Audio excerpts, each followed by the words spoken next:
अस्सलाम वालेकुम बच्चे, कैसे हैं सब लोग? होप सो सब ठीक होंगे। आज हम 9th क्लास की physics according to new syllabus second chapter topic देखेंगे, वेक्टर्स को जाहिर करने का तरीका उर्दू मीडियम वालों के लिए, कि वेक्टर्स को किस तरह से आप लिख सकते हैं, किस तरह से जाहिर करते हैं कि अच्छा ये फिजिकल क्वांटिटी है तो ये हमारे पास वेक्टर है। कहते हैं टेक्स्ट बुक में वेक्टर्स को सीधे जली हरूफ से जाहिर किया जाता है, मतलब क्या बोल्ड लेटर से लिखा जाता है। एक तो आप सिंपल लेटर लिख देते हो, एक ही है कि उसको बोल्ड करके मतलब मोटा करके लिख देते हो। इस तरह से अगर आप लेटर्स को लिखते हो, इसका मतलब क्या है कि वो वेक्टर क्वांटिटीज है, क्योंकि हम कागज पर जल्दी रूप में नहीं लिख सकते।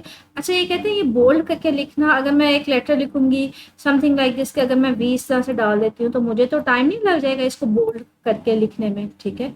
मैं तो इसको 2 से 3 मिनट ले लूंगी बोल्ड करके लिखने में। कहते हैं इसको आम और आराम से मतलब कागज के ऊपर नहीं लिखा जा सकता, लिहाजा वेक्टर को लिखने के लिए हरूफ के ऊपर एक छोटा सा एरो, छोटा सा तीर का निशान बना दिया जाता है। कहते हैं या तो एक तरीका ये होता है कि ये बोल्ड करके लिख दिया जाए, बोल्ड करके लिखना इतना आसान नहीं होता, तो इसका दूसरा तरीका क्या होता है कि आप लेटर लिखो सिंपल, उसके ऊपर इस तरह से एक तीर का निशान बना दो।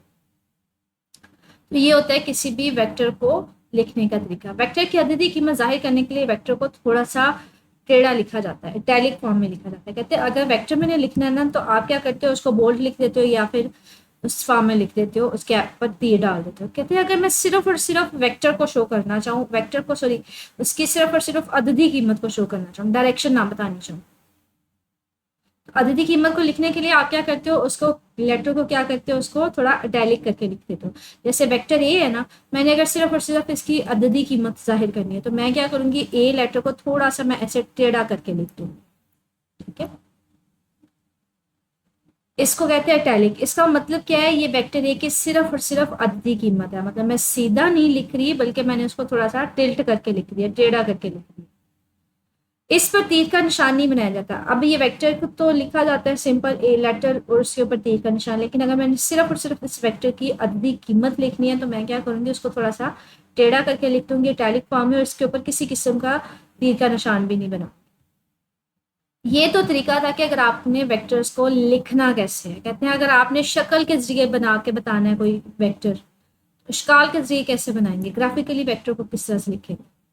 कहते हैं उसके लिए क्या करते हैं, एक सीधी लाइन से उसको जाहिर किया जाता है। मतलब अगर एक सीधी लाइन ले ली जाती है जिसके एक सिरे पर क्या करते हैं, इस तरह से ना तीर का निशान बना देते हैं, ये वेक्टर को रिप्रेजेंट कर रहा है, ठीक है। एक सीधी लाइन खींची जाती है, एक सीधी लाइन से जाहिर किया जाता है, और उसके एक सिरे पर क्या बना दिया जाता है, एक तीर का निशान बना दिया जाता है।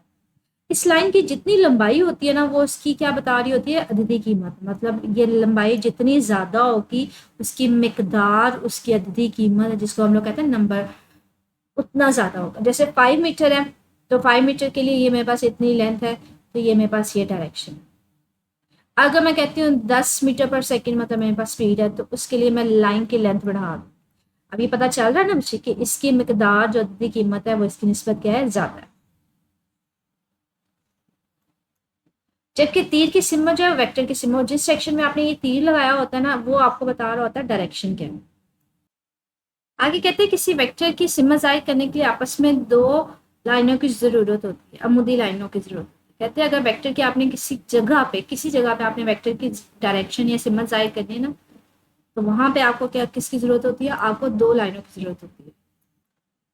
अगर मेरे पास 2 लाइनें हो तो मैं वहां पे किसी भी वेक्टर की डायरेक्शन बना सकती हूँ या जाहिर कर सकती हूँ। किस तरह से वो देखते हैं, कहते हैं एक लाइन हम क्या करेंगे मशरिक मगरब की सिमत के लिए, और दूसरी लाइन शुमाल जुनूब की सिमत जाहिर करने के लिए लगाते हैं। मतलब शक्ल 2.1 में दिखाया है, एक लाइन हमने नॉर्थ साउथ और एक हमने शो करती हुई है ईस्ट वेस्ट, मशरिक मगरब और शुमाल जुनूब को जाहिर करने के लिए 2 लाइनें हमने यहाँ पे लगा, जो एक दूसरे पर अमूद हो। अमूद का मतलब है ये दोनों लाइनें एक दूसरे के ऊपर 90 डिग्री के एंगल, मतलब दोनों लाइनों के दरमियान, इस लाइन के दरमियान इस लाइन के दरमियान जो एंगल है वो कितना है, 90, ठीक है। इसको कहते हैं अमूद, ठीक है, परपेंडिकुलर या फिर अमूद। तो 2 लाइनों के दरमियान एंगल कितना है, 90 डिग्री। उसकी हॉरिजेंटल लाइन एक्स एक्सिस कहलाती है। ये जो हमारे पास ये वाली लाइन होती है ना, ये वाली, इसको हम लोग कहते हैं ये हमारे पास एक्स एक्सिस होती है। और ये वाली जो वर्टिकल लाइन होती है ना, ये वाली, इसको हम लोग कहते हैं वाई एक्सिस होती है। क्या अमूदी लाइन जो होती है वो वाई एक्सिस, और जो ऊपरी लाइन या हॉरिजॉन्टल लाइन होती है इसको क्या कहते हैं, एक्स एक्सिस। ये याद रखिएगा, ये वाली लाइन एक्स एक्सिस और अमूद वाली लाइन को क्या बोलते हैं आप, वाई एक्सिस।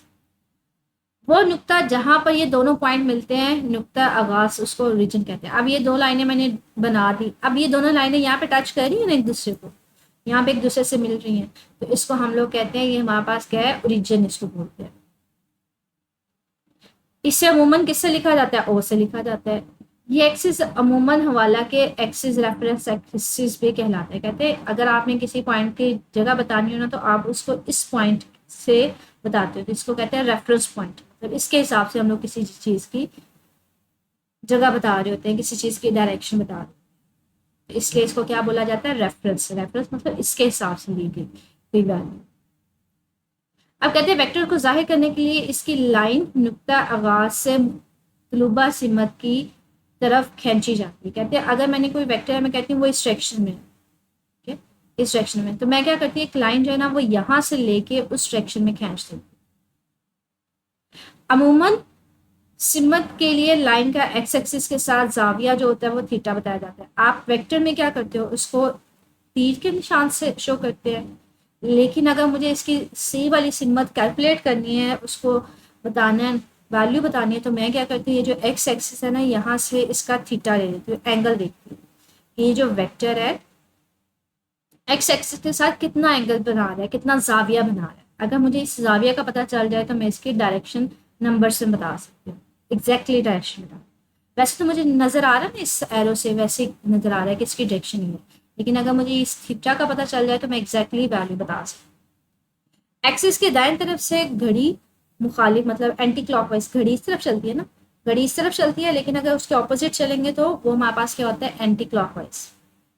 उस सेक्शन में आप क्या लेते हो, हमेशा उस सेक्शन में आप जाविया मारते हो, ठीक है। तो ये है कि अगर आपने वेक्टर को किस तरह से जाहिर करना है, वेक्टर्स को जाहिर करने के दो तरीके हैं। एक हमारे पास होता है कि उसको लेटर की फॉर्म में कैसे लिखते हैं, दूसरा उसको ग्राफिकली कैसे लिखते हैं।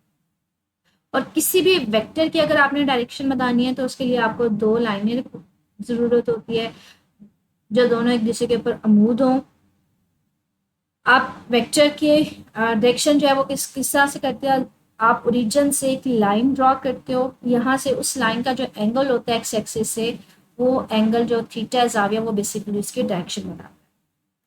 अच्छा, ये तफसीली सवाल है किसी वेक्टर को ग्राफिकली तरीके से कैसे जाहिर किया जाता है, ये अभी हमने पढ़ा। इसका आंसर अगर देखें तो ये आज हमने टॉपिक पढ़ा है कि किसी जो है वेक्टर को ग्राफिकली कैसे रिप्रेजेंट कर सकते हैं। ये हमारे पास लॉन्ग क्वेश्चन है, स्टिल आपने कुछ पूछना हो मेरे से कमेंट सेक्शन पूछ लीजिएगा। ओके।